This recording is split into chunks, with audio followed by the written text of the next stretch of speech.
दो। उस लड़की की आवाज तेज तो नहीं थी पर सुहानी के सुनने के लिए काफी थी। उसकी इतनी सेंशुअल वॉइस सुनकर सुहानी अपने सर घुमा के हेलमेट के ग्लास को ऊपर स्लाइड करते हुए उस लड़की को देखने लगी। हेलमेट के कारण इस वक्त सिर्फ सुहानी की समुद्र सी गहरी हरी आंखें ही दिखाई दे रही थी। अब आगे जैसे ही सुहानी उस लड़की को देखने लगी, वो लड़की सुहानी की इतनी ठंडी नजरों को देखकर चुप पड़ गई। कहीं ना कहीं सुहानी की गुस्सैल नजरों से वो लड़की सुहानी यानी मैक के तरफ अट्रैक्ट होने लगी। और हैरानी की बात तो ये थी कि उस लड़की का बॉयफ्रेंड, जो अभी तक मैक के सुपर स्पोर्ट बाइक के कारण जेलस फील कर रहा था, मैक को उनके तरफ देखता हुआ देखकर उसका दिल जोर जोर से धड़कने लगा। वो समझ नहीं पा रहा था कि एक लड़के को देखकर उसे फास्ट साइड लव वाली फीलिंग क्यों आ रही है। फिर वो सोचने लगा, कहीं उसका इंटरेस्ट लड़कियों के साथ साथ लड़कों के लिए भी तो नहीं जगने लगा है।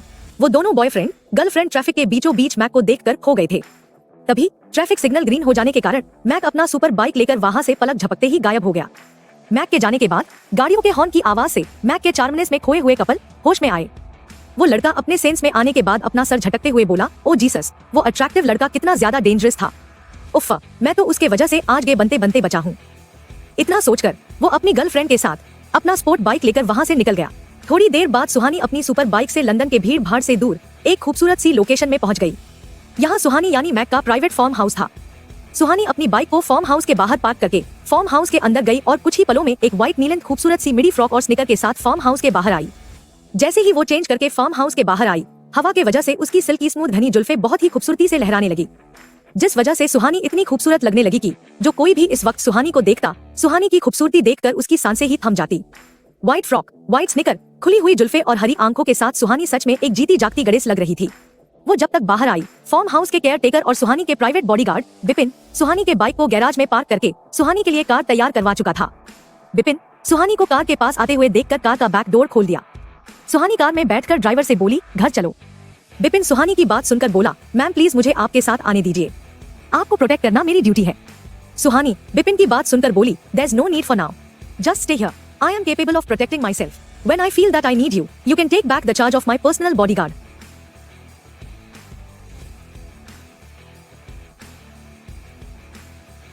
सुहानी की बात सुनकर बिपिन समझ गया कि सुहानी उसको उसके साथ नहीं आने देगी। वो निराश होकर बोला, ओके मैम, जैसा आपको ठीक लगे। बिपिन की बात खत्म होते होते सुहानी की कार स्टार्ट हो चुकी थी। देखते ही देखते कुछ ही सेकंड में सुहानी की कार बिपिन की आंखों के सामने से ओझल हो गई। कुछ ही देर में सुहानी की कार लंदन के सबसे रिचेस्ट सिटी नाइट्स ब्रिज के एक खूबसूरत सी टावर के सामने आकर रुकी। उस टावर के टॉप फ्लोर पर मैक सुहानी का पेंट हाउस था, जहाँ मैक सुहानी अपने रेसिंग ग्रुप द रिबेल्स के साथ रहती थी। जब तक सुहानी वहां पहुंची, टाइनी तब तक डॉग के साथ मिलकर मैक के फैंस के भीड़ को हटा चुका था। सुहानी कार से उतरकर सीधे अपने पर्सनल एलिवेटर में चली गई, जो जाकर सीधा उसके पेंट हाउस के बीचों बीच ओपन होने वाला था। कुछ मिनट बाद जब सुहानी एलिवेटर से बाहर निकली, रूहानी और ऋत्विका आकर उससे लिपट गई। सुहानी उन दोनों को ऐसे खुद से चिपका हुआ देखकर उनको धीरे से खुद से अलग करते हुए बोली, गर्ल्स स्टॉप बिहेविंग चाइल्डिश, इतना एक्साइटेड होने की कोई जरूरत नहीं। सुहानी की बात सुनकर रूहानी बोली, अरे यार हम कैसे एक्साइटेड ना हो, आखिर आज फिर से हमारी द रिबेल्स ग्रुप ने चैंपियनशिप की ट्रॉफी को अपने नाम जो कर लिया है। वो तो इस चैंपियनशिप में हर एक ग्रुप के एक ही मेंबर को टूर्नामेंट में पार्टिसिपेट करने का रूल है, नहीं तो हम सब मिलकर रिबेल्स के फैंस को एक अलग ही लेवल का रेस दिखाते। रूहानी की बात सुनकर सुहानी बिना कुछ बोले अपने कमरे में चली गई। सुहानी को ऐसे बिना कुछ बोले जाते हुए देखकर रूहानी ऋत्विका को देखते हुए अपनी नम आंखों के साथ बोली, हमारी डोरेमोन उस हादसे के बाद कितनी बदल गई है यार। जो लड़की खुद हद से ज्यादा चाइल्डिश थी, आज वो हमें चाइल्डिश बिहेवियर करने पर टोकती है। मुझे मेरी पुरानी वाली डोरेमोन की बहुत याद आ रही है।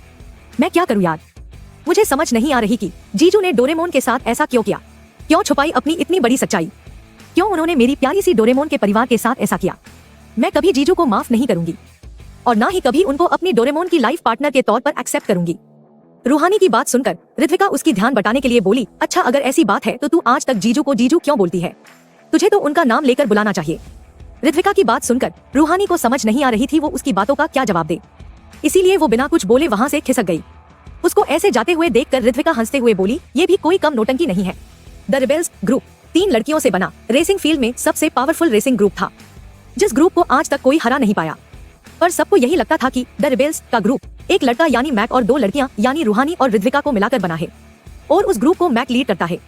आज तक न जाने कितने ही लोग द रिबेल्स ग्रुप में शामिल होने के लिए कुछ भी करने को तैयार थे, पर मैक ने किसी और को कभी द रिबेल्स का हिस्सा नहीं बनाया। दोस्तों अगले चैप्टर में हम मिलेंगे इस कहानी चैप्टर 2।